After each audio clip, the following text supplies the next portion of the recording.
구독과 좋아요, 댓글은 늘 야담상회에 힘이 됩니다. 야담상회. 첫 번째 이야기 시작합니다. 옛날 충청도 공주 땅에 제법 뼈대 있는 무관 가문의 양반집이 있었습니다. 이 댁의 막내 여식 옥섬은 고을서 두말하면 입이 아플 정도의 유명한 왈가닥이었지요. 타고난 기질이 사내의 것이라 행동거지에 막힘이 없고 어떠한 일을 행함에 있어 우물쭈물하는 것을 멀리하였습니다. 양반집의 규수로 단정한 품행과 조신한 언사, 그리고 감추고 인내하며 순종적인 모습을 강요받는 분위기가 옥섬은 참으로 견디기 힘든 지옥과도 같았습니다. 호기심이 왕성했던 옥섬에게는 조선팔도에서 보고 싶은 것, 하고 싶은 것, 먹고 싶은 것이 잔뜩이었으니까요. 그리하여 결국 옥섬은 더 넓은 세상을 구경하겠다는 일념으로 노자로 삼을 패물들과 엽전이 든 보따리를 꾸려서는 야밤중에 몰래 집에서 빠져나와 나루터로 향했습니다. 험하고 무시무시한 세상에 대한 불안과 공포도 그녀의 삿된 호기심을 막기에는 역부족이었지요. 당장의 한양까지는 나아가지 못하더라도 최소한 배를 타고 멀리 이동해야만 당도할 수 있는 고을에서 벌어지는 이야기를 직접 제 눈과 귀로 보고 듣고 싶었던 이유에서였습니다. 무관 가문이라 어려서부터 익힌 무예로 제 몸 하나 정도는 건사할 수 있다는 자신감도 한몫했습니다. 답답하게 집안에만 갇혀서 얼굴도 모르는 집안의 사내에게 떠넘기듯 시집이나 가서 사는 것은 내 성미에는 정말 맞지 않는 인생이야. 이참에 오늘을 내 견문을 넓히는 여정의 첫걸음으로 삼도록 하겠어.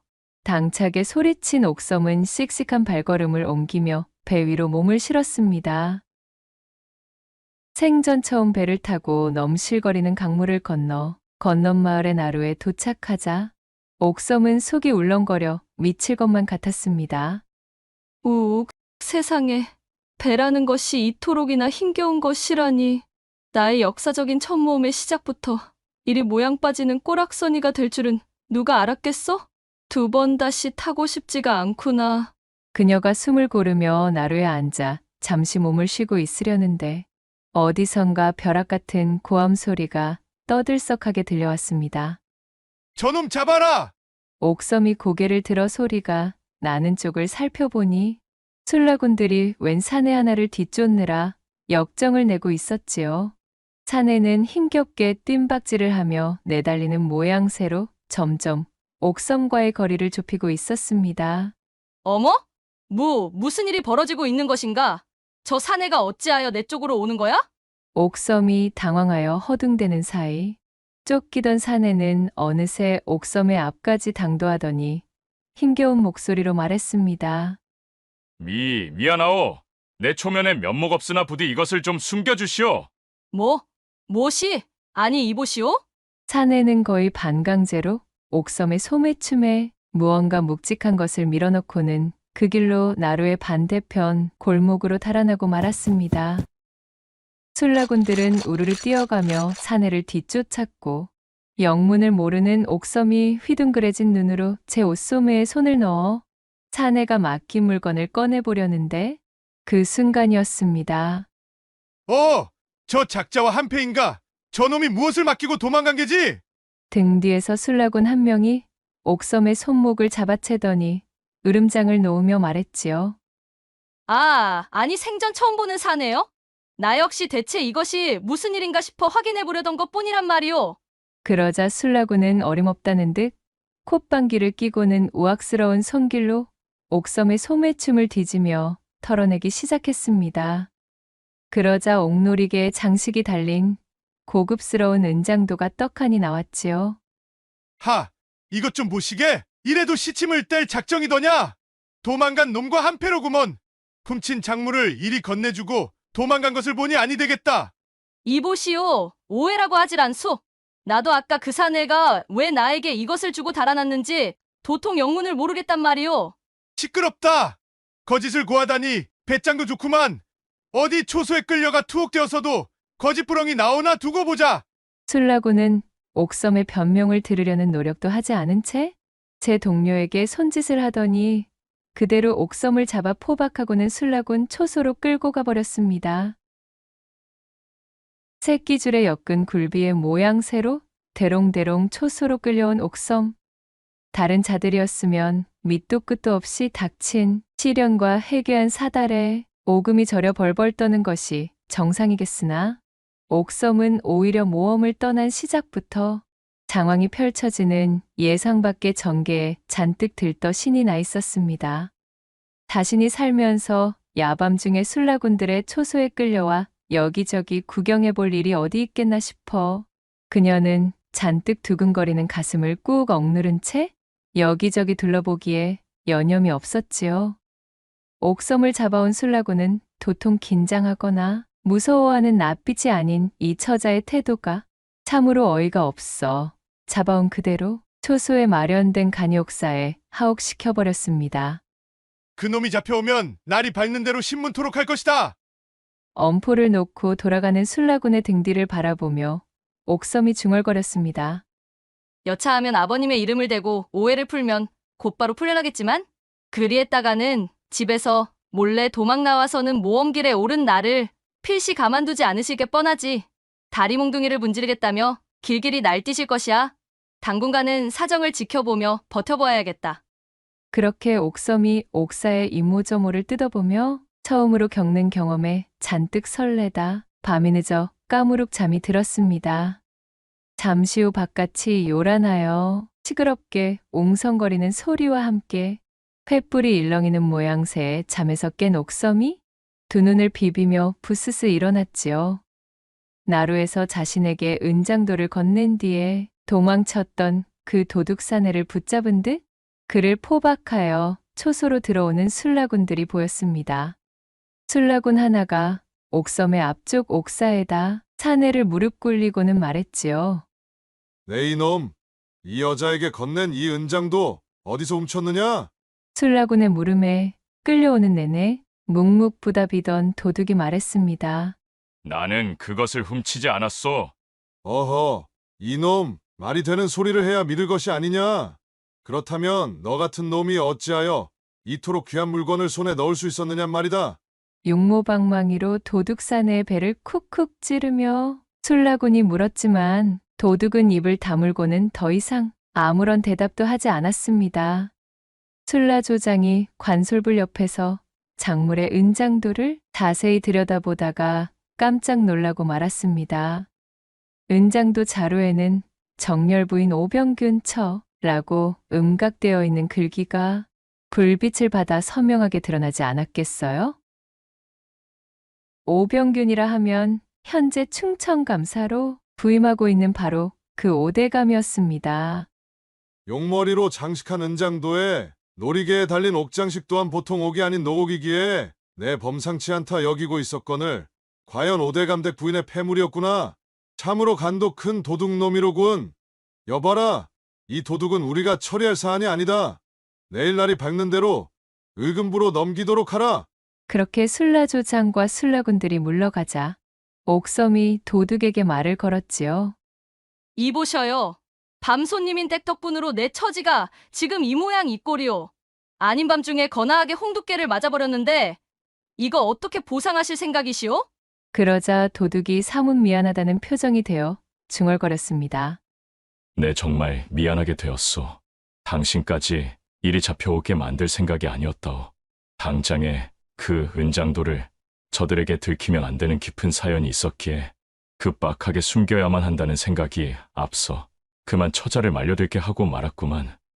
깊은 사연이라는 도둑사내의 말에 옥섬의 눈이 대번에 희번득 별빛을 담아낸 것 마냥 호기심에 반짝거리기 시작했습니다. 그 깊은 사연이라는 것 내게 알려줄 수 있겠소? 사정 청취가 끝나고 만약 부정한 일이 아니라 판단이 되면 내 당신을 도와줄 용의가 있소만? 도둑은 형형하게 눈을 빛내며 자신있게 이야기하는 옥섬의 얼굴을 바라보았습니다. 그는 잠시 고민에 빠진 듯하였으나 이내 지푸라기라도 잡는 심정이 되어 자신의 사연을 그녀에게 낱낱이 털어놓기 시작했습니다. 얌전히 사내의 이야기를 듣고 있던 옥섬의 눈이 점점 커지더니 이내 옥섬의 호탕한 웃음소리가 옥사에 퍼졌고 그녀는 결정했다는 듯 손뼉을 치며 사내를 향해 호언장담하였지요. 역시 집구석에만 매여 있으면 이러한 재미난 세상만사를 즐길 기회가 없어지는 것 아니겠어? 이보시오, 걱정 마시오. 당신의 이야기가 가진 출발점은 조금은 의롭지 않았지만 당신이 보여준 의리와 양심이 내 마음을 움직여버렸구만. 내 책임지고 당신을 도와주겠으니 그 죽상인 얼굴부터 좀 펴시오. 훤칠하게 생겨서는 아깝지도 않소? 이튿날 날이 밝자 옥사에 갇혀있던 옥섬이 고래고래 소리를 지르며 술라군을 호출했지요. 여봐라, 걔 아무도 없느냐? 아니, 죄인 주제에 감히 얘가 어디라고 이리 떠들고 있는 게야? 이제 막 근무를 끝내고 교대 준비를 하던 술라군 한 명이 소란스러운 옥섬의 소리를 듣고 옥사에 들어왔지요. 자, 여보게. 잠시 이리 와. 귀 좀 빌려주시게. 당장 자네의 목이 떨어지느냐 마느냐에 노인 중차대한 문제일세? 옥섬은 희죽 웃으며 술라군에게 으름장을 놓았고 허풍으로 치부하기엔 너무도 위험이 서려 있는 그 맹랑한 모습에 술라군은 자신도 모르게 옥섬에게 다가가 귀를 쫑긋 세웠습니다.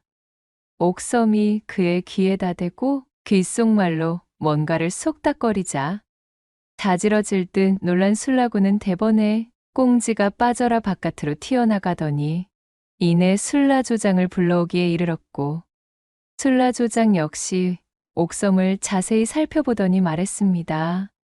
정말로 관찰사 나리 가문의 막내 여식이 맞사옵니까?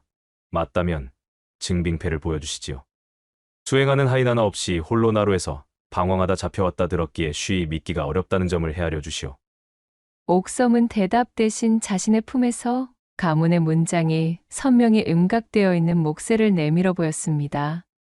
이는 옥섬이 몰래 집에서 나오기 전 혹여나 여정 중에 발생할 문제가 생길 것을 염려하여 들고 나온 최후의 보루였지요. 이리하여 신분이 보증된 옥섬은 자신을 하대하고 옥사에 집어넣은 것을 문제 삼지 않는 조건으로 풀려날 수 있게 되었고 그녀는 풀려난 그 길로 간밤 도둑 사내가 일러준 사연의 주인공이 사는 집을 향해 발길을 옮겼습니다. 이거 정말이지 모험을 떠난 처자정부터 아주 흥미진진하기가 이루 말할 수가 없구나. 온몸에서 전율이 흐르고 넘치니 참으로 살아있는 기분이렸다. 옥섬은 이 모든 것이 그저 신이 나고 즐거워 흥을 주체하지 못한 채 콧노래를 부르며 발걸음을 옮겼지요. 그날 늦은 오후 오대감 댁의 포졸들이 포승줄로 묶은 도둑 사내를 끌고 당도했습니다.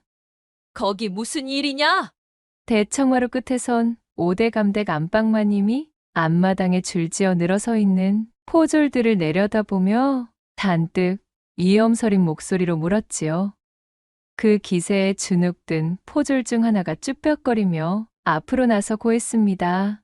지난밤 북문 고갯마루에서 절도를 일삼던 도둑을 쫓아잡고 보니 그의 품속에서 다름 아닌 마님의 은장도가 나왔지 뭡니까요.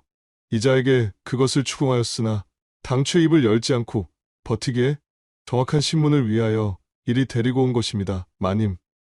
포졸의 말을 듣고 있던 마님의 표정이 미묘하게 일그러지는 듯 하더니 갑자기 노기가 잔뜩 서린 목소리로 일갈하는 것이 아니겠습니까? 이놈들! 그 사내는 한낱 잡스러운 도둑이 아니다. 어서 포박을 풀어주고 그를 일으켜 세우렸다. 내 어쩌녁에 잠시 나들이를 나갔다가 소중하게 지니고 있던 은장도를 잃어버려서 그렇잖아도 마음이 상해 심려가 큰 상황이었는데 그것을 찾아준 사내에게 감사를 표하지는 못할 망정 도둑으로 몰다니? 예. 아니 그럼 은장도를 도둑 맞은 것이 아니란 말씀이옵니까? 무엄하구나. 그렇다 하지 않느냐. 내 따로 극진히 감사 인사를 전해야겠으니 어서 그 귀인의 포박을 풀고 썩 물러들 가렸다. 그리하여 포박에서 풀려난 도둑은 자신이 뜻하지 않았음에도 유리하게만 흘러가고 있는 이 상황에 어안이 벙벙해진 얼굴로 마님을 올려다보았지요. 도둑을 풀어준 포졸들이 모두 물러나 대감집에서 벗어나자 도둑은 대청으로 올라가 마님에게 큰 절을 올리며 읍했습니다. 아니 마님, 이 은혜를 무엇으로 갚을지 모르겠습니다. 간밤 그 천인공로할 짓을 벌인 쇳내를 이리 구제하여 살려주시다니요. 내 자세한 이야기는 먼저 당도한 이 처자에게 모두 들었다네. 고개를 드시게나. 그러자 건너방에서 옥섬이 고개를 쏙 내밀며 등장하는 것이었습니다. 어찌된 영문인지 알 길이 없던 도둑이 얼빠진 얼굴로 마님과 옥섬의 얼굴을 번갈아 쳐다보는 사이 마님이 온화한 얼굴이 되어 말했습니다. 이 처자가 느닷없이 찾아와 이르기를 그대는 옥사에 갇혀서도 끝까지 나와 간밤에 있었던 일들에 대해 일말의 발설도 하지 않았다지. 문초를 겪을지도 모르는 순간에도 끝끝내 나에 대한 이야기는 한마디도 하지 않았다 들었네. 그 말이 사실인가? 그렇사옵니다. 쇳내가 먹고 살기에 급급해 한낱 도적질을 일삼는 도둑놈이지만 그럼에도 혹여나 간밤에 제가 저지른 일로 마님께서 세간에 입방하에 오르기라도 하시면 평판이 상할까 걱정되어 입을 다물고 있었던 것입니다요. 도둑의 말에 마님은 빙긋이 미소 짓고는 그에게 두둑한 전대를 건네주었습니다. 전대를 받아든 도둑이 더욱 이해할 수 없다는 표정으로 고개를 들었고 마님은 그것을 받을 자격이 있다며 자애롭게 웃어 보였습니다. 그렇게 눈이 마주쳐 서로를 바라보던 두 사람은 동시에 지난밤 일을 떠올리게 되었지요. 사실 지난밤 삼경의 시각, 이 젊은 도둑은 밤이슬을 벗삼아 5대 감댁 안방에 잠입했었습니다. 당장에 먹을 쌀 한 톨이 없었던 도둑은 적당히 돈이 될 만한 물건 하나만 걸리면 그대로 달아날 심산으로 간 크게도 5대 감댁의 안방에 들어선 것이었습니다.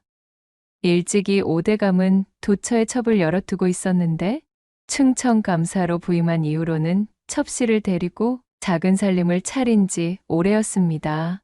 본가인 이곳에는 발걸음조차 뜸해진 지가 오래되었다는 소문이 자자하게 퍼져 있었지요.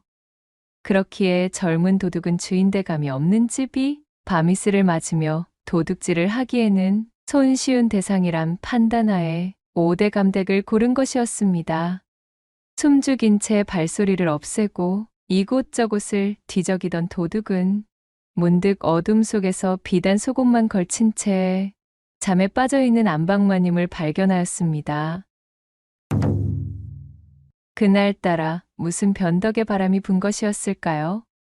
그간 도둑이 수많은 밤이슬을 맞으면서 이 집 저 집을 털어보았으나 단 한 번도 하지 않았던 일을 벌이고 말았으니 들창으로 스며든 금음달빛에 아스라이 비친 마님의 빼어난 음영을 보고는 그만 물건을 훔칠 생각조차 잊은 채로 손을 뻗고 만 것이었지요. 걔 누구인가? 깜짝 놀라 벌떡 일어나는 마님을 제지한 도둑이 그대로 쓰러졌습니다. 도둑은 마님이 빼어든 은장도를 가볍게 빼앗았지요. 젊은 도둑의 한 손이 마님의 두 손을 꽉 잡았고 굳게 닫혀있던 대문으로 절구대에 머리가 고개를 디밀었습니다. 첩과 기생에 빠져 몇 해째 정실부인인 자신을 나몰라라 버려둔 영감과 그 잘난 합판을 해본 지가 언제였던가요? 권세 드높은 대감집 안방마님으로서 누구도 알아주지 않는 채통과 정절을 지키느라 허벅지를 꼬집어가며 참고 버틴 생과부 노릇이 장장 5년이 넘어가던 시점이었습니다. 헉 하는 외마디 소리와 함께 시작된 도둑의 거센 절구질에 마님은 그만 자신도 모르게 두 팔로 도둑의 목을 힘껏 껴안고 말았답니다. 그렇게 젊고 듬직한 도둑이 마님을 연신 누르며 기깔난 운우를 선사하자 5대 감댁은 뇌성병력이 내리치는 듯 대청마루가 뒤흔들리며 지축을 요란하게 흔들어 놓는 밤이 펼쳐졌고 마님은 그날 그리도 염원하던 오랜 소망을 풀게 된 것이었습니다. 거사가 끝난 이후 자신에게 죽을 죄를 지었다며 연신 사과하고서는 전설적인 밤을 선사하고 불이 나게 주랭랑을 쳐버린 이 도둑을 잊지 못하고 수소문하여 찾고 있던 마님은 때마침 술라군들의 옥사를 탈출한 뒤 찾아온 옥섬에게 모든 자초지종을 전해드릴 수 있었습니다. 도둑에게 모든 사연을 들어둔 옥섬이 해맑게 웃으며 마님에게 제안했지요. 어차피 그 은장도는 조금만 조사를 해보아도 마님의 것임이 알려질 것이고 그리하면 의금부를 통해 이대까지 그자를 압송하여 데리고 올 것이 뻔합니다. 그는 마님의 존재를 지키기 위해 입을 무겁게 간수하고 끝까지 한마디도 뱉지 않았으니 잡스러운 다른 소문이 퍼질 우려를 하신다거나 혹여라도 그자의 의리를 높이 사서 살리고 싶으시다면 제 말대로 잃어버린 은장도를 그 사내가 찾아준 것이라 우기시옵소서. 오대감 어르신의 권세와 안방마님의 위엄이 있기에 그리 이르면 포졸들도 다른 소리는 하지 못할 게지요. 일이 된 연유로 옥섬이 귀띔해준 조언을 채택하여 순조롭게 포졸들을 물리고 도둑산에도 얌전히 되돌려받게 된 마님은 깊이 기뻐하며 옥섬에게 감사를 전하게 되었습니다. 그리하여 허우대가 멀쩡한 도둑은 지난밤에 훌륭한 공로를 인정받아 그 후로도 마님의 간택을 받고는 보름에 한 번씩 밤은 깊어 삼경일째 오대감 댁에 월담하여 안방으로 스며들었고 마님은 생과부 신세를 벗어난 것과 더불어 아무런 잡음 없이 일을 마무리 짓도록 도와준 옥섬의 은혜를 치하하며 그녀의 집안에 기별을 넣어주었습니다. 안 그래도 왈가닥 여식이 간밤에 모험을 떠나겠답시고 야반도주하여 온 집안이 발칵 뒤집어졌던 찰나 권세 높은 충청감사의 집안에서 딸의 공로를 치하하는 기별과 함께 융숭한 재물들을 보내오니 결국 옥섬의 이 가출기는 별탈 없이 마무리될 수가 있었지요. 그 이후로도 이 세 사람은 간간히 모여 다과를 가지며 웃음꽃을 피웠으니 옥섬은 성공리에 끝난 제 모험담은 이것이 끝이 아님을 깨달으며 그렇게 다음번 펼쳐질 언젠가의 모험을 기다리며 두 눈을 반짝반짝 빛냈다는 후문이 옵니다. 두 번째 이야기 시작합니다. 옛날 어느 한적한 시골 마을에 집신장수를 업으로 삼고 있던 가난한 총각 청배가 살고 있었습니다. 그는 집신을 삼아 장터에 내다 팔며 생계를 꾸려나가고 있었지요. 쓰러져가는 허름한 초가집 한 채에 홀로 지내고 있던 청배는 하루 세 끼 먹어보는 것이 소원일 정도로 공궁한 생활을 하고 있었습니다. 내일은 하루 종일 날씨가 쨍쨍해야 할 터인디 날이 지러 비라도 왕창 쏟아지는 날에는 사람들이 영 집신을 사지라느니 말이여. 손에 물집이 잡히도록 새끼를 꼬아 내일 장터에 내다 팔 집신을 만들던 청배가 한숨 가득한 목소리로 중얼거렸습니다. 구들장이 무너져라 깊은 한숨을 내쉬던 청배의 머릿속으로 한 여인의 얼굴이 살포시 떠오르기 시작했지요. 그녀는 바로 근방에 살고 있는 오밀조밀 귀여운 얼굴에 동네에서는 제법 미모로 알아주는 순심이라는 이름의 처자였습니다. 청배는 혼기가 가득 찬 창창한 젊은이였지만 먹고 살기가 팍팍한 가난한 살림의 장가 같은 것은 언감생심 꿈도 꾸지 못하는 형편이었지요. 청배가 순심에게 막연한 연심을 품고 그녀를 향한 구애를 던지고 있었으나 순심은 가난하고 가진 것 없는 청배에겐 눈길조차 내어주질 않았습니다. 흥, 제깟 것이 감히 어디 넘바 넘보기를? 청배 이 아둔한 녀석아. 그놈의 집 신짝이나 실컷 삼아서 부자가 되거들랑 그때나 내게 찾아오려무나. 그때쯤이면 이미 나는 어느 높은 양반댁 대감에 첩이 되어 떵떵거리고 있겠지만 말이야. 순심은 장차 양반집에 첩실로 들어가 팔자를 고쳐보겠다는 부푼 꿈을 꾸며 한껏 오만해진 엉덩이를 실룩거리고는 약을 올리듯 청배의 우직한 일편단심을 받아주지 않았지요. 사실 순심이 자신도 그닥 별볼일 없는 그저 그런 집안의 여식이었으나 반반한 채 얼굴을 믿고 하늘이 높은 줄 모르고 콧방귀를 뿜어대니 그런 자신에게 쩔쩔매는 청배를 더욱 무시할 뿐이었지요. 아이고, 그려, 순심아. 지금은 내 너희 마음을 10분 이해하는구먼. 나도 양심상 가진 것 하나 없는 지금 요 모양 요 꼴로 순심이 내 마음을 돌려놓을 작정은 아니라 이것이여. 네가 나를 돌아볼 때까정 내 한 몸 열심히 움직여서 꼭 순심이가 만족할 만큼 어엿한 신랑감이 되어 행복하게 지내고 싶구먼. 이렇듯 청배는 암울하고 미래가 보이지 않는 현실에도 불구하고 특유의 씩씩함과 어진 마음을 잃지 않은 채로 정직하게 땀 흘려 일하며 하루하루를 충실하게 살고 있었어요. 자신의 형편이 보잘것없다고 하여 다른 사람에게 화풀이를 하는 법이 없었고 늘 자신보다 상황이 어려운 사람들을 돌아보며 그들에게 도우미 손길을 내어주곤 하였습니다. 혹자는 이런 청배를 보고 제 앞가림도 못하는 놈이 오지랖도 유난이라며 험담을 늘어놓았지만 대부분의 동네 사람들은 이런 청배의 고운 마음 씀씀이를 높이사 물심양면 그를 도와주며 마음속 깊이 청배의 앞길을 응원하고 있었지요. 이놈 청배야, 그렇게 남만 도와주다가 어찌 살려 그러는겨? 내 입속도 좀 챙겨가며 살아야 하는 법이여. 사람은 모름지기 자기 자신부터 단단해져야 남도 떳떳하게 도울 수 있는 것이여. 여기 호박 식혜 좀 만들어 왔으니 먹어가며 혀. 아이고, 어르신 감사합니다. 잘 먹겠습니다요. 꾸준히 열심히 살다 보면 해가 뜨는 날도 있지 않겠어요? 주어진 일에 최선을 다함은 그것으로 족하다 이 말이지요. 걱정해 주셔서 고맙습니다요, 어르신. 이렇듯 청배의 하루는 보잘것없지만 알차게 저물고 있었습니다. 화창한 어느 날 아침, 여느 때와 마찬가지로 청배가 집신 한 보따리를 짊어지고 장터로 나가는 길이었습니다.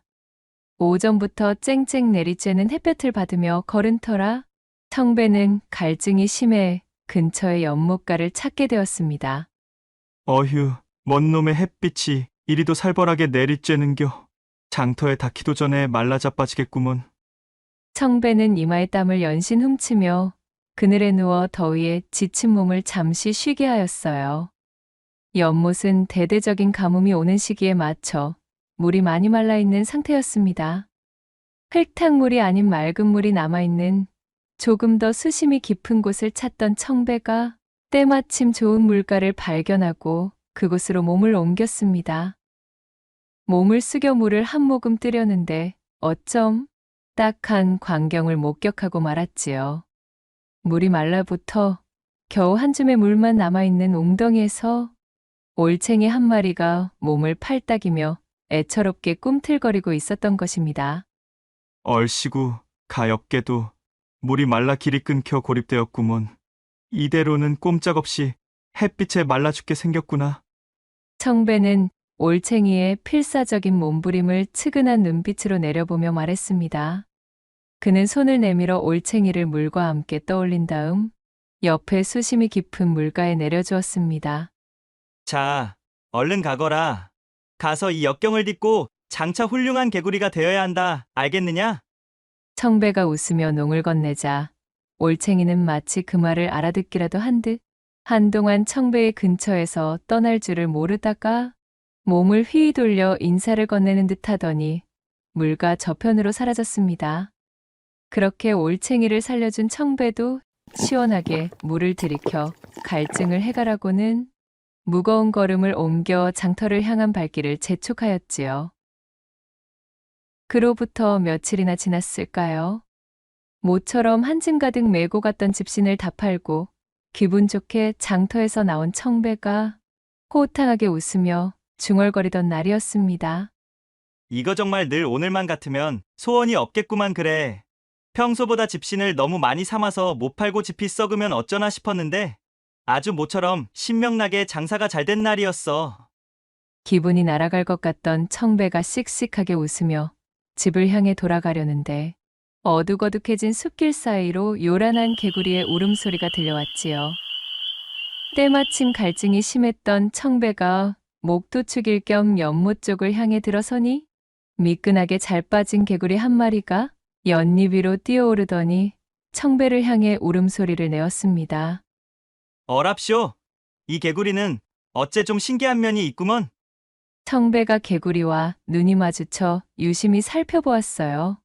유난히도 피부가 매끈거리는 이 개구리는 어쩐지 미물 같지 않은 기분이 들었습니다.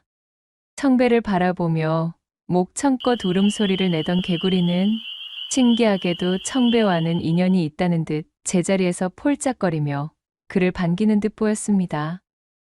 문득 청배는 자신이 얼마 전에 구해주었던 올챙이가 퍼뜩 떠올랐습니다.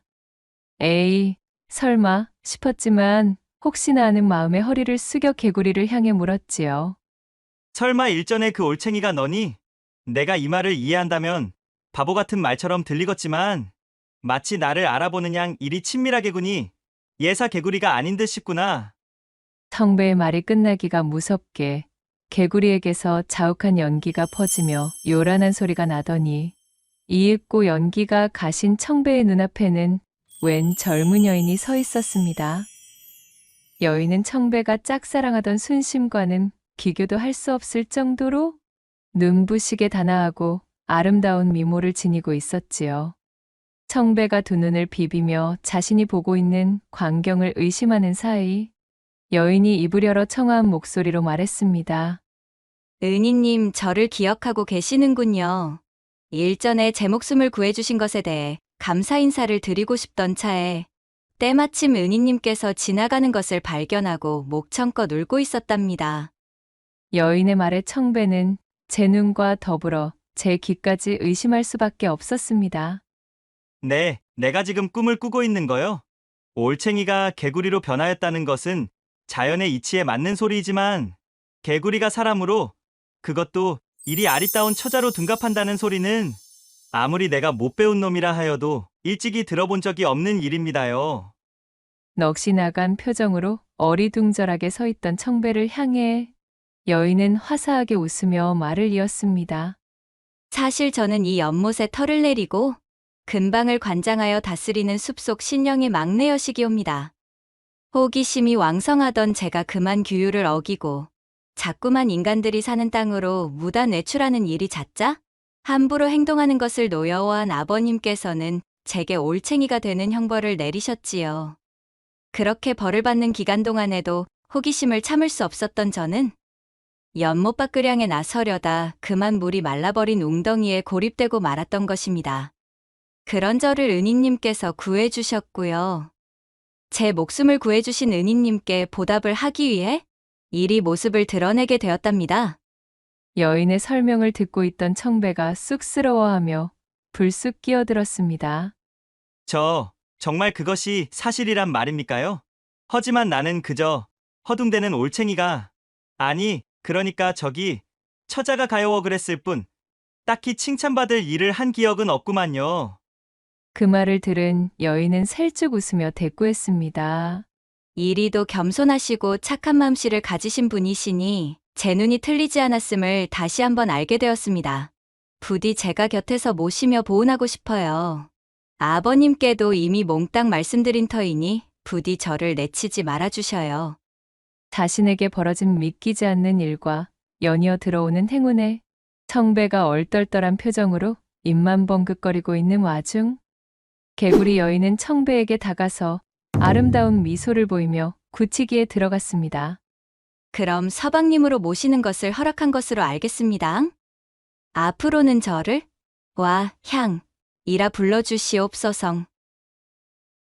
그리하여 청배가 저돌적으로 보온하기 위해 달려드는 와향을 데리고 연못을 빠져나와 집으로 돌아온 날 이후로 두 사람은 사발에 맑은 물을 가득 떠놓고 하늘과 용왕을 향해 치성을 드린 후 그것을 조촐한 혼례식으로 삼아 정식으로 부부가 되었습니다. 찢어지게 가난하여 장가는커녕 삼시세끼 끼니 때우기도 힘겨워하던 청배가 듣도 보도 못한 절세미인을 얻어 장가를 들었다는 소문이 파다하게 퍼져나가자 마을 사람들 모두가 청배의 집에 모여 새색시의 모습을 구경하기 바빴습니다.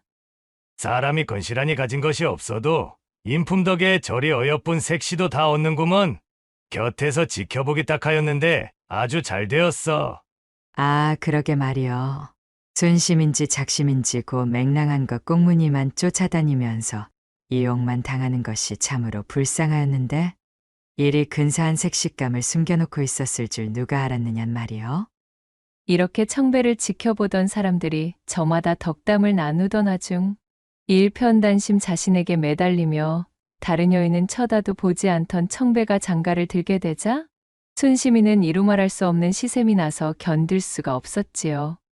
저 가지기는 싫어도 남주기는 아까운 장난감이었던 청배가 저렇듯 자신보다 훨씬 뛰어난 여인과 살림을 차려보란 듯이 장가든 모습을 보게 되니 순심은 배알이 꼴려 복장이 터질 지경이었답니다.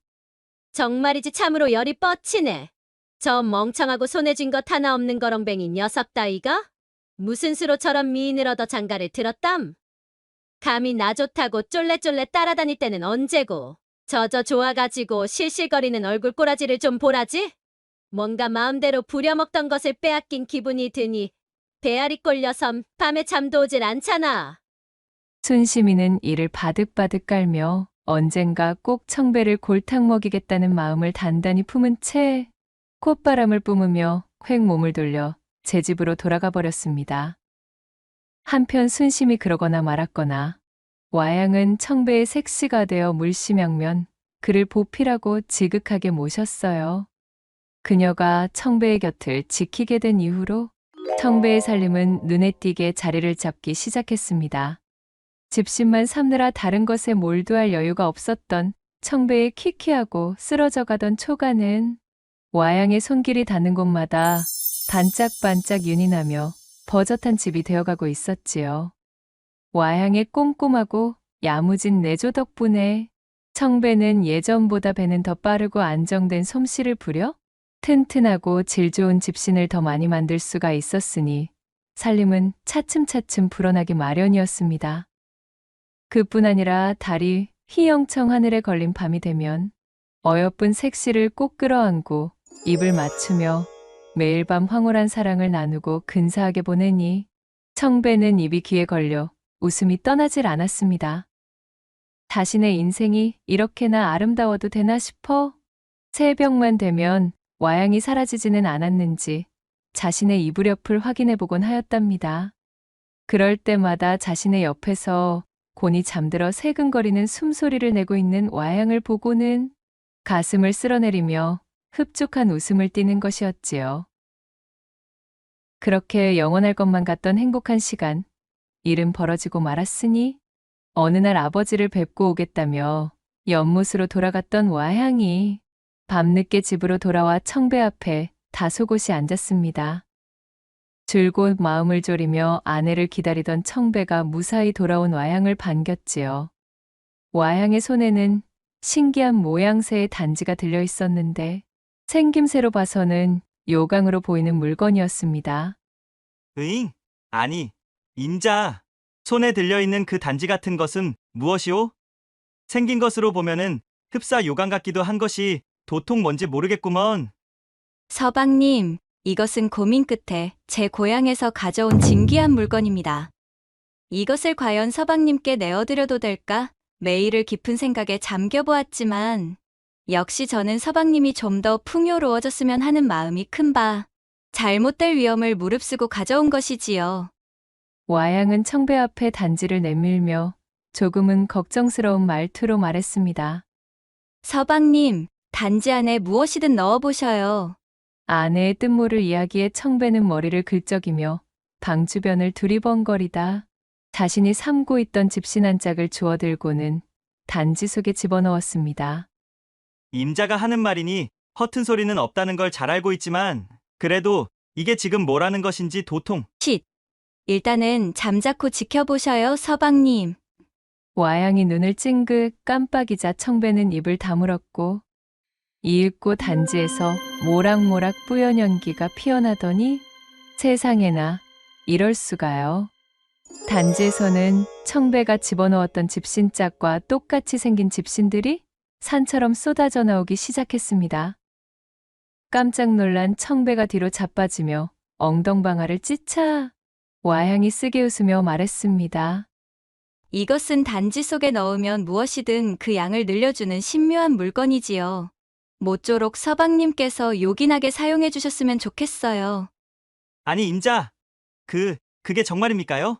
아내의 말을 들은 청배는 벌떡 일어서며 외쳤고 그 길로 부엌으로 뛰어들어가더니 쌀 한 줌을 쥐고 돌아왔지요.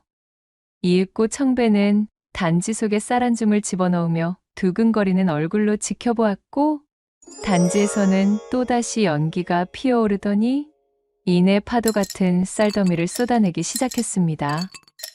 청배는 뛸 듯이 기뻐하며 와향의 두 손을 덥석 쥐고 소리쳤습니다. 세상에나, 세상에나. 임자, 부인, 여보. 당신은 정녕 내 인생을 구제하러 이 땅에 내려온 선녀이자 보살이시오. 임자는 내가 임자를 구해줬다 말하였지만 이제 보니 임자가 나를 구해주러 오셨구먼요.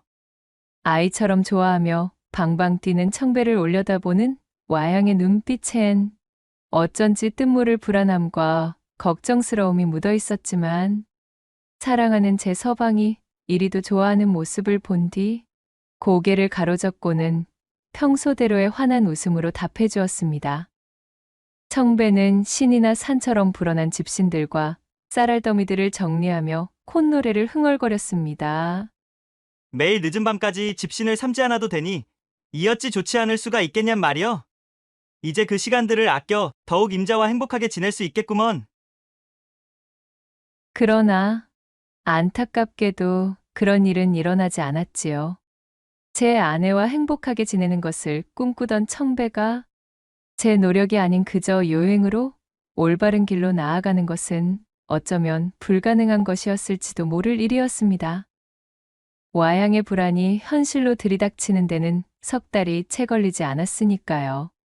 처음에는 단지 속에 집신을 넣고 불어난 집신들을 착실하게 장터에 나가 파는 것으로 단지를 활용하던 청배는 점점 나태한 마음이 싹트기 시작했지요. 그러더니 한 달 뒤에는 쌀과 고기들을 넣으며 집신 파는 일을 그만둬 버렸고 2달 뒤에는 엽전들을 넣으며 불어난 돈으로 재물을 불리더니 손가락 하나 까딱하지 않는 한량으로 전락해버리고 말았습니다.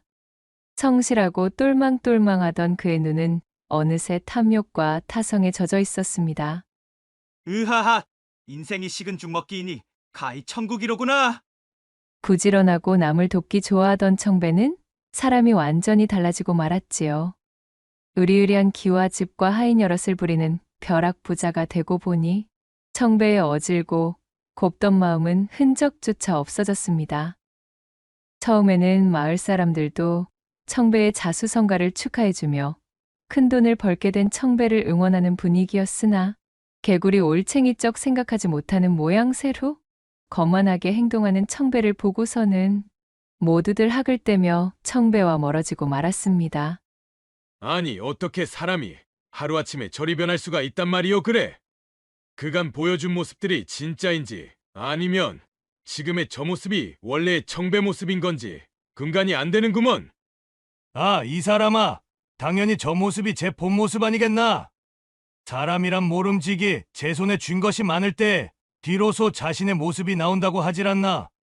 이렇듯 자신을 향한 악담들이 연이어 쏟아져 나오고 있었지만 청배는 아무런 가책도 아쉬움도 느끼지 못했어요. 가만히 있어도 일하지 않아도 열심히 살지 않아도 단지만 있으면 걱정이 없었으니 청배의 간절하고 순수한 마음씨는 시커멓게 오염된 것이었지요. 곁에서 청배가 변해가는 모습을 지켜보고 있던 와향의 얼굴에는 수심이 깊어졌습니다. 자신의 서방님을 위해 제 고향의 연못까지 가서 아버지인 수신령의 보물까지 몰래 훔쳐 가지고 나왔지만 어렴풋이 느끼고 있던 그 걱정이 이리도 빠르게 현실이 되자 그녀는 자신의 어리석음과 청배를 향한 안타까움이 뒤섞여 가슴이 미어지고 있었습니다. 서방님, 제발 이러지 마셔요.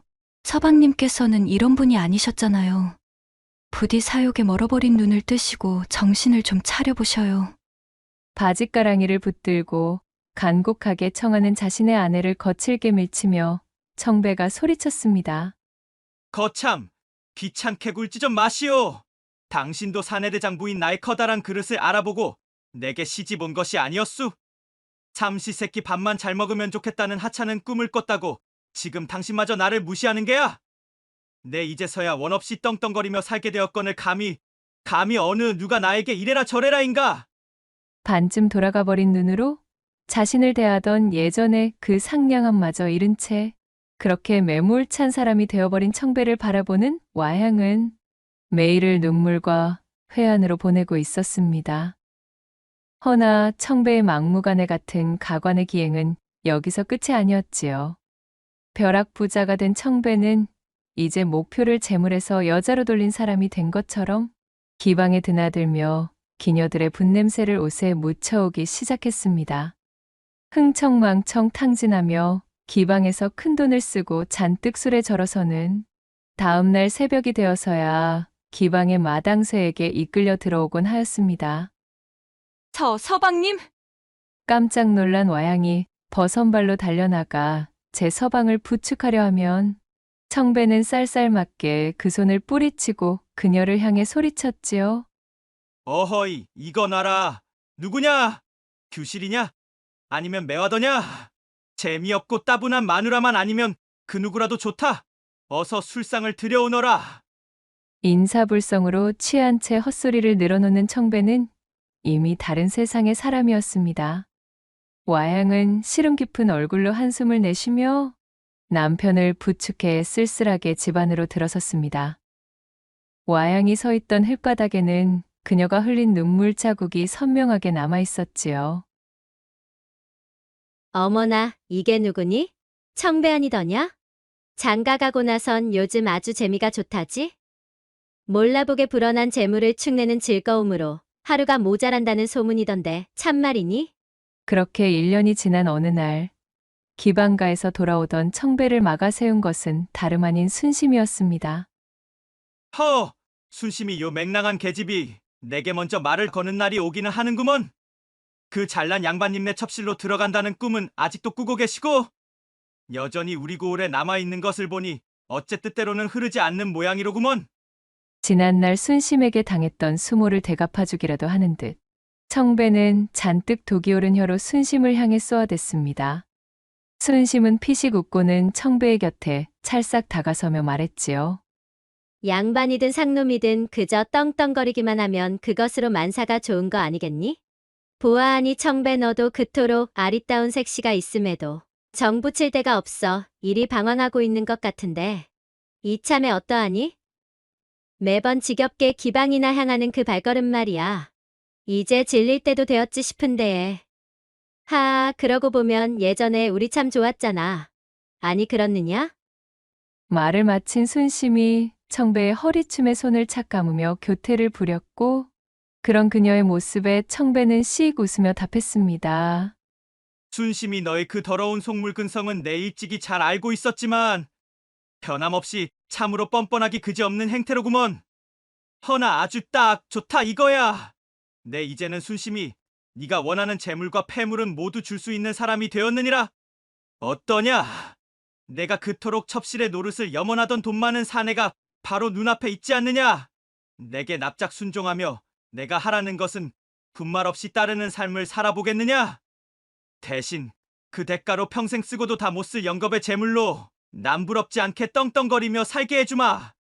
청배는 마치 보란 듯이 순심을 꼬드겨 과거의 수모를 지우려 하였고 순심 역시도 그간 벼르고 벼르며 청배를 노리고 있던 차에 이게 웬 떡이냐 싶어 덥석 청배를 물어서는 그날로 청배의 집 한 칸을 떡하니 차지에 들어가 버렸습니다. 순심을 첩으로 들인 청배는 매일 밤마다 그녀의 치마폭에서 놀아나 안채에서 진득한 거사를 치르며 잡스러운 소리를 흘려댔지요. 이를 두 눈으로 지켜봐야 했던 와양의 무너지는 가슴은 말로 다 표현할 수 없는 것이었습니다. 서방님, 참으로 그토록 어긋나셔야만 하셨답니까? 대체 우리가 어쩌다가 이 지경까지 온 것일까요? 그날 제가 서방님께 보물단지를 드리지 않았다면, 그랬다면 우리는 아직도 서로 웃으며 행복하게 지내고 있었을까요? 인간 세상에서는 인생에 있어 만약이라는 것은 없다는 말들을 하고 있지만, 그럼에도 저는 망가져버린 서방님을 보노라면 늘 그날의 제 선택을 후회하게 됩니다. 비가 억수처럼 쏟아지던 어느 날, 그날도 어김없이 안채에서 첩실인 순심과 진득하게 그렇고 그런 일을 벌이고 있던 청배가 무언가 집안의 기운이 이상함을 감지하고 밖으로 나와 보았습니다. 안방에 들어앉아 있어야 할 아내의 모습이 보이지를 않았지요. 이 여편네가 이 날씨에 어디로 가버린 거야? 청배가 집안 여기저기를 뒤적거리며 아내의 와향을 찾기 시작했지만 그녀의 흔적은 어디에서도 찾을 수가 없었습니다. 그제서야 뭔가 단단히 잘못되고 있음을 눈치챈 청배가 보물단지를 모셔놓은 창고로 들어가 보니 다행히도 보물단지는 멀쩡하게 창고에 보관 중이었어요. 어휴, 10년 감수했구먼. 이 단지만 그대로라면 나머지야 내 알 바 아니지. 한숨을 내쉬며 안심하던 그때 단지 옆에 놓인 서신 한 장을 발견하고 집어들었습니다. 서신은 바로 제 아내인 와향이 자신에게 전하는 내용의 편지였지요.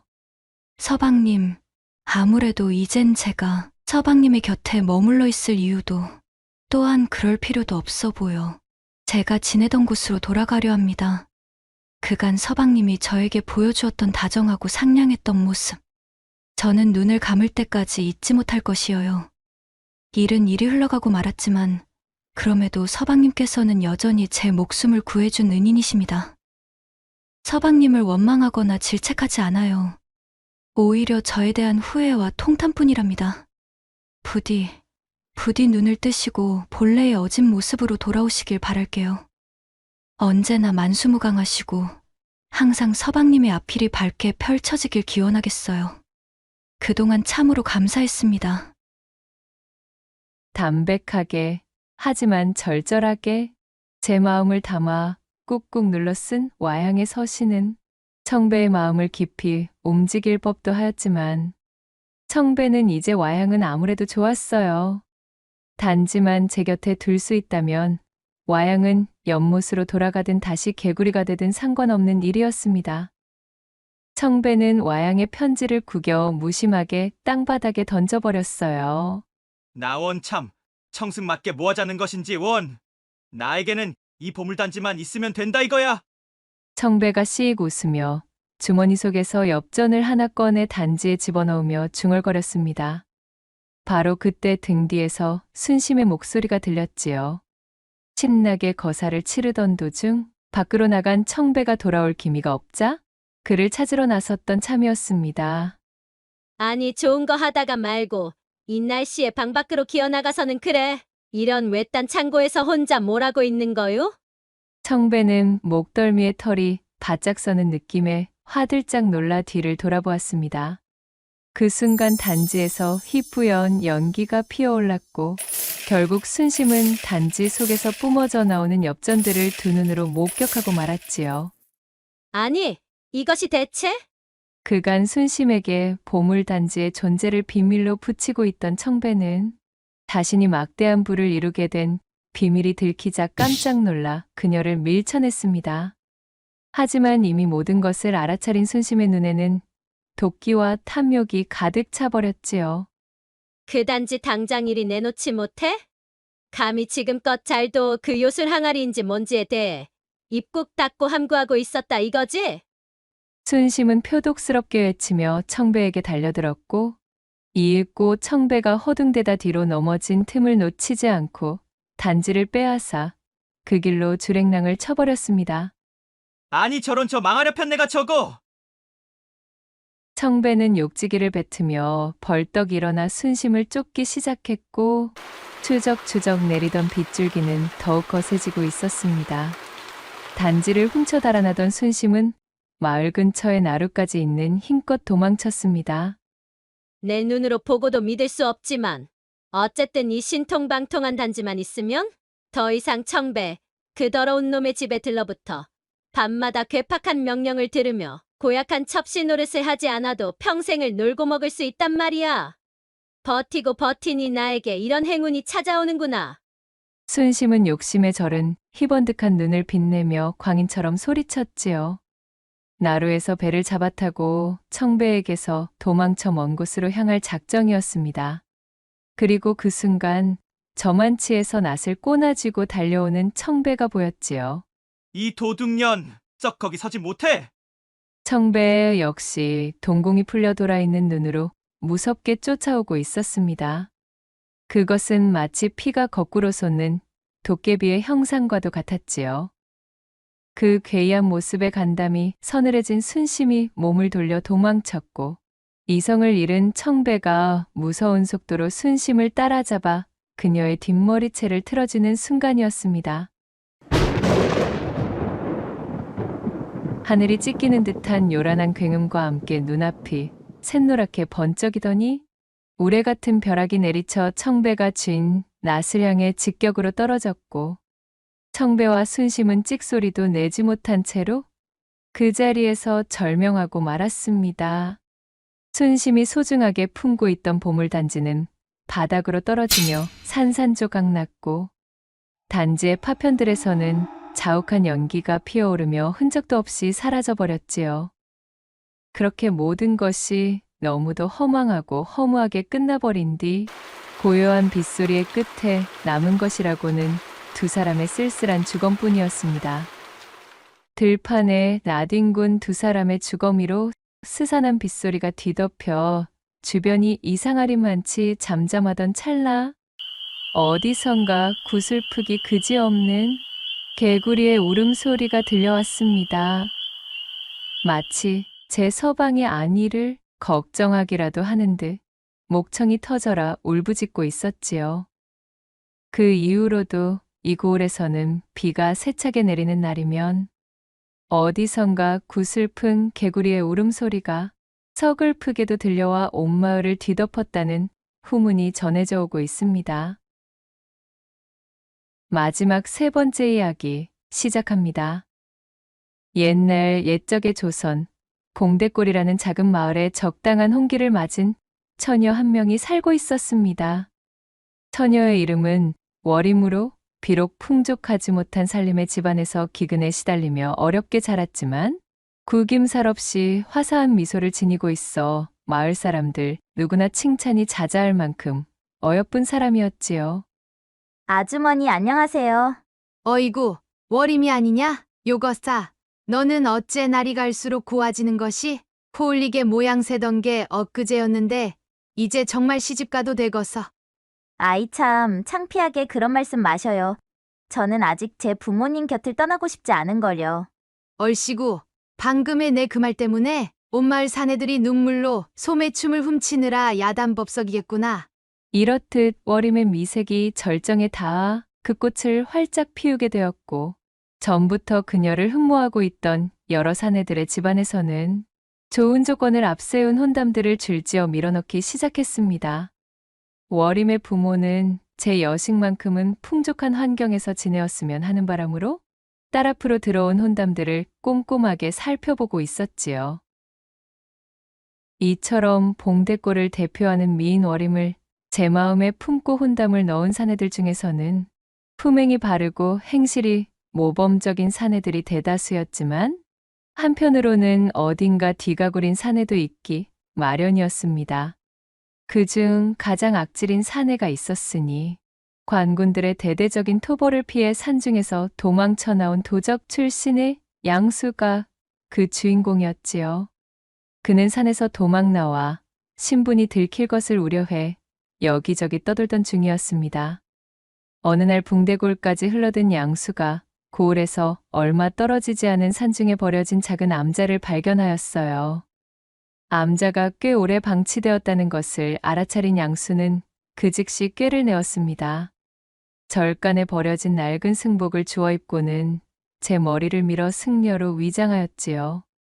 그리하여 탁발승 노릇을 하며 고을로 내려와 시주를 받아 생활하고 있던 터였습니다.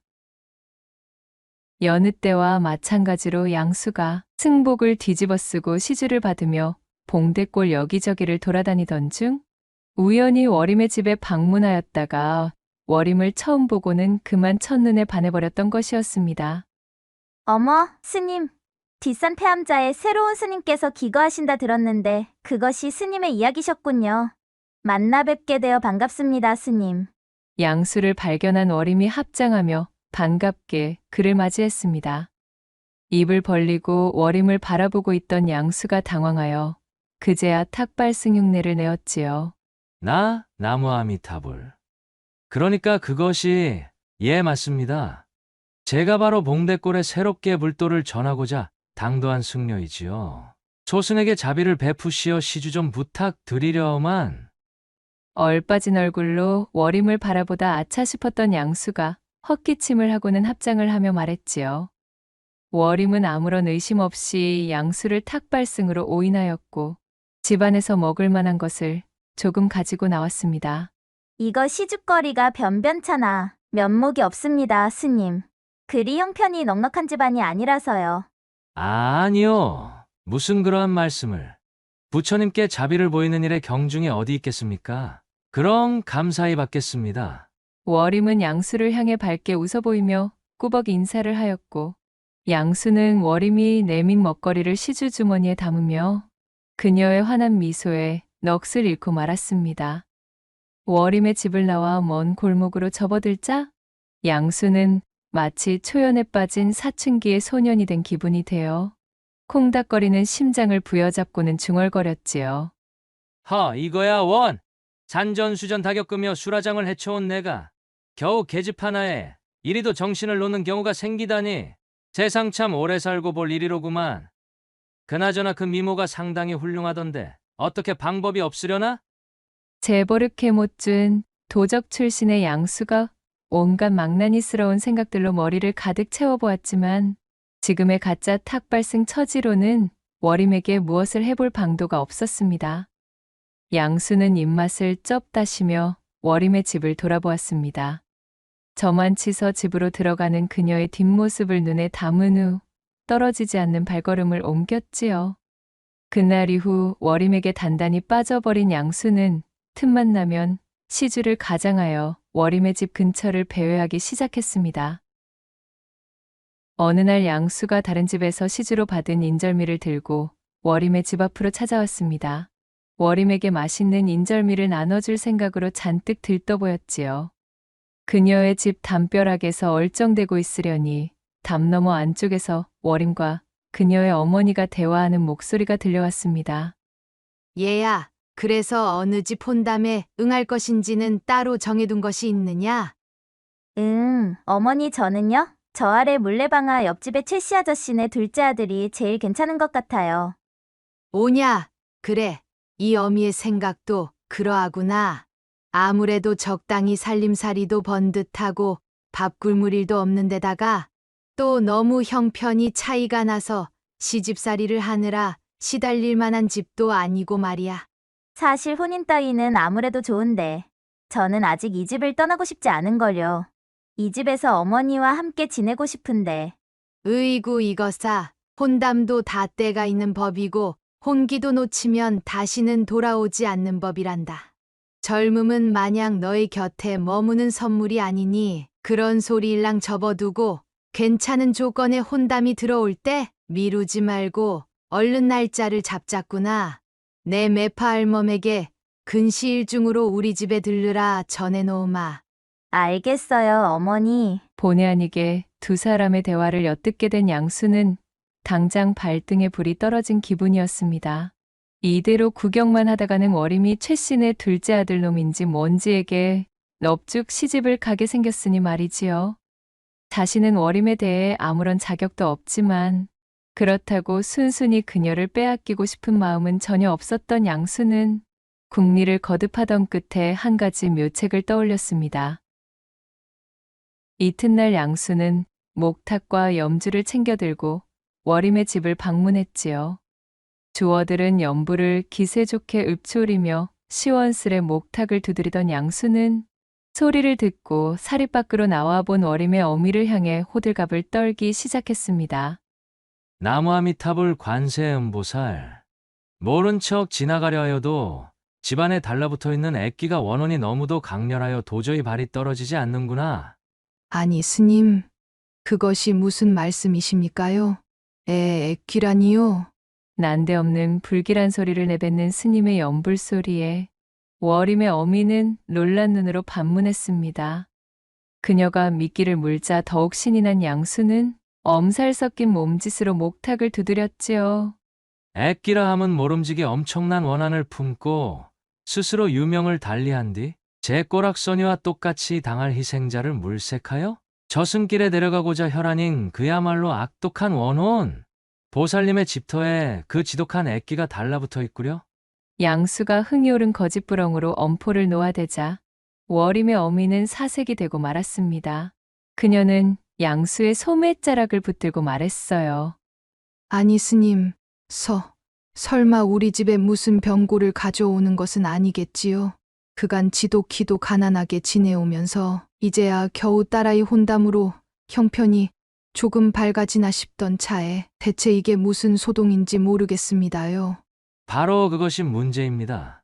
아무래도 원혼의 주인이 시집을 가지 못하고 떠난 손말명이라 이 집안의 따님을 길동무로 삼으려 하고 있어. 말을 잇지 못하고 새파랗게 질린 얼굴로 입만 벙긋거리는 월임의 어미를 보자 양수는 속으로 쾌재를 부르며 이거다 싶었습니다. 하나뿐인 여식의 경사스러운 혼담을 앞둔 월임의 어미가 양수에게 제발 도와달라 간청하였습니다. 양수는 두 눈을 감고 목탁을 두드리며 깊은 한숨을 내쉬었지요. 물론 속으로는 새어나오는 웃음을 억지로 참느라 혼쭐이 나던 중이었습니다.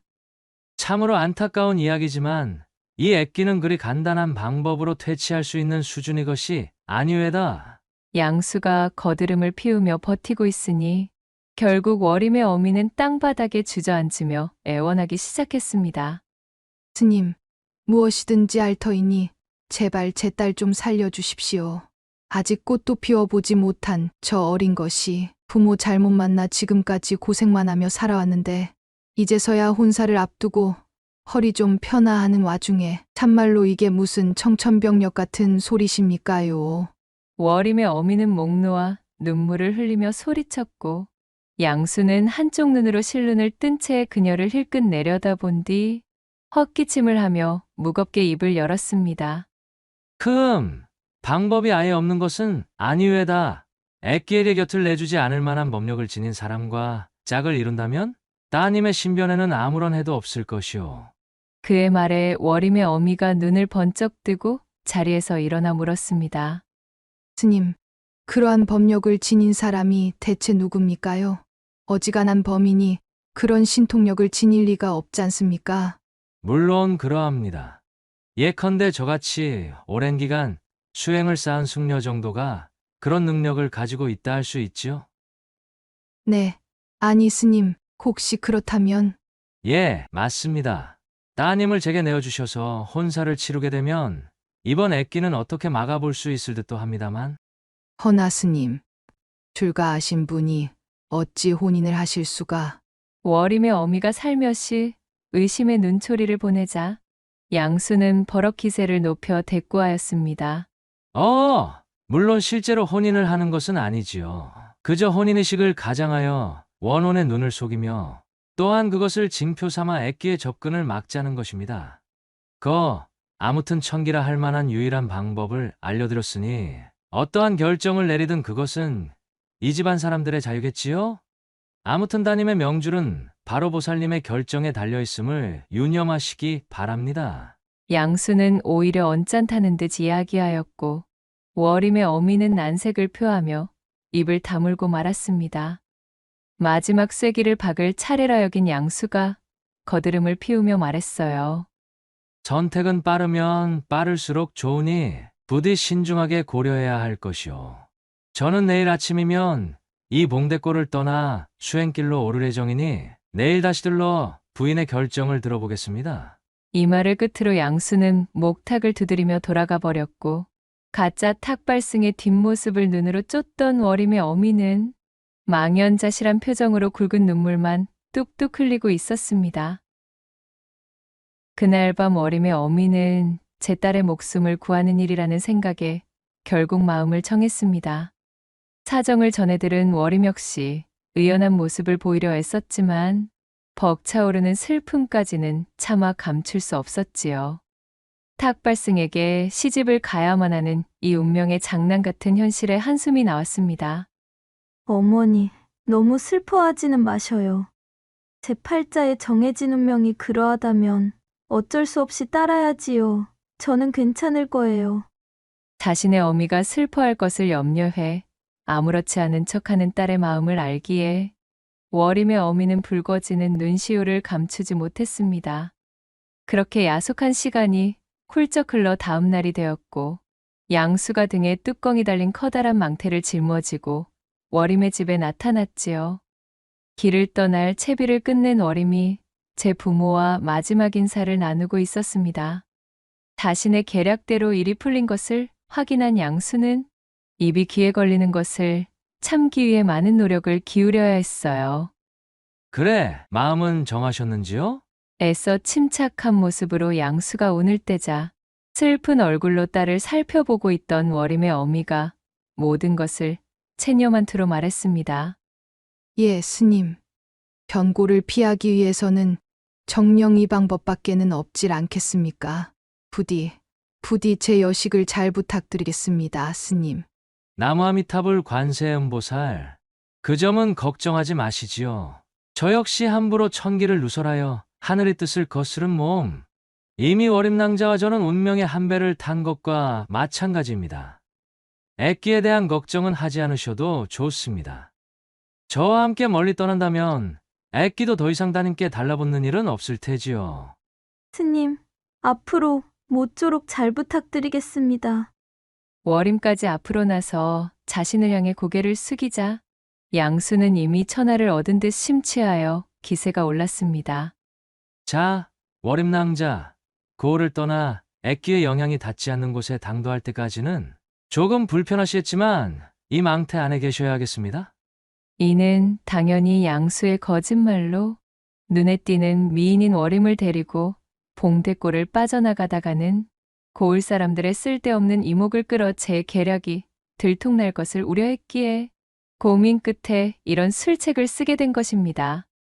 워림은 난처한 얼굴로 잠시 고민하다 이내 양수의 제안대로 망태 속으로 들어갔고 양수는 망태의 뚜껑을 닫아 외부에서 워림이 보이지 않도록 조치했습니다. 그는 마지막으로 워림의 부모와 인사를 나눈 뒤 두 다리에 잔뜩 힘을 실어 워림이 들어있는 망태를 등에 메고 발걸음도 가볍게 걸음을 옮겼습니다. 자신도 모르게 콧노래를 흥얼거릴 뻔한 것을 겨우 참아 그는 워림네 집이 시야에서 사라질 때까지 축지법이라도 깨우친 승려 마냥 부지런히 걷고 또 걸었습니다. 얼마나 시간이 지났을까요? 건넌마을 나루터에 당도하기 위해 가장 빠른 산길에 들어선 양수는 망태의 무게도 잊은 채 머릿속에서 온갖 상상의 나래를 펴고 있었습니다. 한때는 자신의 산채의 관군들이 들이닥쳐 모든 것이 끝나버릴 뻔한 도적놈이었으나 지금은 고을에서 가장 빼어난 미인을 제 아내로 삼아 아무도 모르는 먼 곳으로 도망쳐 살림을 차릴 예정인 새 신랑이 되었으니 그는 어깨춤이 절로 나오는 것이었습니다. 자고로 사람은 이 머리를 잘 써야 몸이 편하다. 이 말씀이지? 만약 내가 신분 좋은 집구석에서 태어났으면 이거 분명 영의정까지 해먹었을 제목인데 말이야. 양수는 속으로 이러한 생각까지 하며 쾌재를 부르고 있었지요. 바로 그때였습니다. 산세가 조금 깊어진다 싶던 찰나 수풀이 우거진 곳이 요란하게 흔들리며 소란스럽다 싶더니 잿빛의 늑대들이 고개를 내밀며 튀어나오는 것이었지요. 아니 늑대! 이곳에 늑대의 서식지가 있었단 말인가? 양수는 깜짝 놀라 주춤거리며 뒷걸음질 쳤습니다. 어딘가 쫓기는 듯 보이는 늑대들은 눈앞에 양수를 향해 번뜩이는 송곳니를 드러내며 으르렁대고 있었지요. 졸지에 목숨을 위협받게 된 양수는 워림이 숨어있는 묵직한 망태를 메고서는 결코 늑대들에게서 도망칠 수 없다는 것을 깨달았습니다. 쳇! 아깝지만 별 수 없겠군. 일단은 내 목숨이 가장 중하니 말이야. 그는 야비한 눈빛으로 조심스럽게 망태를 땅바닥에 내려놓았습니다. 그러자 늑대들이 망태를 향해 모여들었고 킁킁대며 코를 박고 망태의 냄새를 맡는 사이 양수는 불이 나게 주랭랑을 쳐 저만치 떨어진 바위 틈의 뒤에 숨어버렸습니다.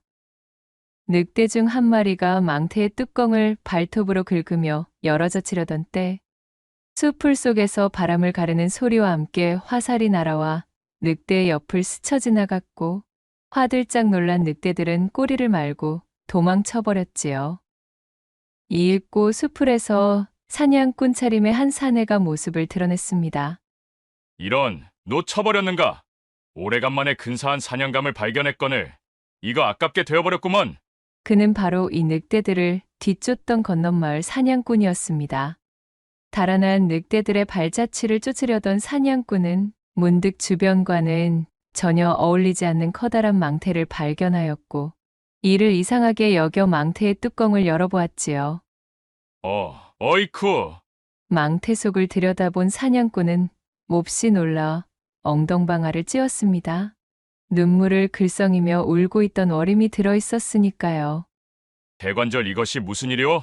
아니 어쩌자고 이 깊은 산 중에 홀로 망태 속에 들어가 계시는 게요?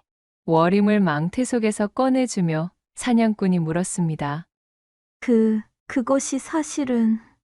워림은 그에게 그간의 자초지종을 말해주게 되었습니다. 그녀에게 모든 사실을 전해 듣자 순진한 처자를 꿰어 도망칠 목적의 사기극이었음을 단박에 알아차린 사냥꾼은 벌건 홍시처럼 얼굴을 붉히며 분노했습니다. 아니, 이런 경을 칠 사기꾼 놈이 있나? 한편 멀찍이 떨어진 바위 틈 뒤에 숨어 상황이 정리되기를 기다리던 양수는 주변이 고요해지자 슬그머니 몸을 일으켜 망태가 있는 곳으로 다가왔습니다. 늑대들은 모두 돌아간 것인가? 망태의 상태도 멀쩡한 것을 보니 녀석들이 흥미를 잃고 멀리 달아났나 보군. 이거 정말 다행이야, 그래?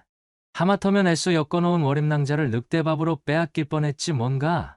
양수는 가슴을 쓸어내리며 희죽거렸습니다. 이윽고 월임의 상태를 확인해 보기 위해 망태의 뚜껑을 열었지요. 그리고 그 순간 망태 속에 들어있던 독사 수마리가 씩씩대며 양수에게 날아들었습니다. 상상치도 못한 독사들의 습격에 혼비백산한 양수는 멱다는 비명을 지르며 나자빠졌고 잔뜩 독이 오른 독사들은 양수의 팔과 다리, 입술 등 닥치는 대로 물고 늘어져 버렸습니다. 이게 대체? 온몸을 잔뜩 물린 양수가 이해할 수 없다는 표정으로 두 눈이 휘둥그레졌지요. 양수에게 실컷 화풀이를 한 독사들은 유유히 수풀 속으로 사라졌고 지나가느니 하나 없는 깊은 산 중에서 양수는 쓸쓸하게 땅바닥에 누워 꿈틀거릴 뿐이었습니다. 멀어지는 의식 속에서도 양수는 자신에게 벌어진 일을 정확하게 알아차릴 수 없었고 그렇게 그는 허망하고 비참하게 탁발승, 연극의 종지부를 찍게 되었습니다. 사실 조금 전으로 거슬러 올라가 보면 건넌마을의 사냥꾼은 워림에게 내막을 전해 듣고는 양수에게 따끔한 벌을 내릴 필요가 있음을 깨달았지요. 그는 주변에서 작은 바위들을 모아서 워림의 몸무게와 엇비슷하게 맞추었습니다. 그리고는 망태 안에 던져 넣어 마치 워림이 속에 들어있는 것처럼 보이게 만들었어요. 이놈, 어디 따끔한 맛 좀 봐라. 마지막으로 사냥꾼은 약재상의 팔기 위해 잡아두었던 독사들이 잔뜩 들어있던 주머니를 망태 속에 던져 넣고 뚜껑을 닫았습니다.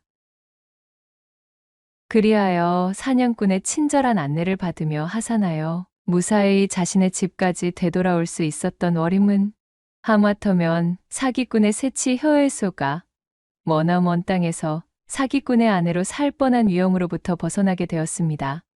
그녀는 제 부모와 눈물의 재회를 가지며 서로를 얼싸안았고 사냥꾼에게도 깊이 감사 인사를 전하였지요. 그리고 그것이 새로운 인연이 되었으니 이것저것 혼담을 잴 필요도 없이 사냥꾼과 일사천리로 혼인을 맺어 두 사람은 이후로도 봉대골에서 가장 금슬이 좋은 부부로 오래도록 행복하게 지냈다는 후문이 옵니다. 구독과 좋아요, 댓글로 야담상회를 응원해 주셔요. 늘 잊지 않고 야담상회를 찾아주시는 여러분들 시청해 주셔서 참으로 감사하옵니다.